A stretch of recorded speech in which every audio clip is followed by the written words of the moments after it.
एक बार भगवान बुद्ध जेतवन विहार में रह रहे थे। भिक्षु चक्षुपाल भगवान से मिलने के लिए आए थे। उनके आगमन के साथ उनकी दिनचर्या, व्यवहार और गुणों की चर्चा भी हुई। भिक्षु चक्षुपाल अंधे थे। एक दिन विहार के कुछ भिक्षुओं ने कुछ मरे हुए कीट-डाहों को चक्षुपाल की कुटी के बाहर पाया और उन्होंने चक्षुपाल की निंदा करनी शुरू कर दी कि उन्होंने इन जीवित प्राणियों की हत्या की।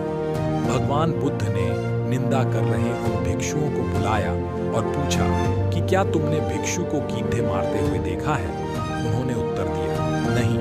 इस पर भगवान बुद्ध ने उन साधकों से कहा कि जैसे तुमने उन्हें कीड़ों को मारते हुए नहीं देखा, वैसे ही चक्षुपाल ने भी उन्हें मरते हुए नहीं देखा और उन्होंने कीड़ों को जानबूझकर नहीं। भिक्षुओं ने इसके बाद पूछा कि चक्षुपाल अंधे क्यों हैं? उन्होंने इस जन्म में अथवा पिछले जन्म में क्या पाप किए? भगवान बुद्ध ने चक्षुपाल के बारे में कहा कि वे पूर्व जन्म में एक चिकित्सक थे। एक अंधी स्त्री ने उनसे वादा किया था कि यदि वे उसकी आंखें ठीक कर देंगे तो वह और उसका परिवार उनके दास बन जाएंगे।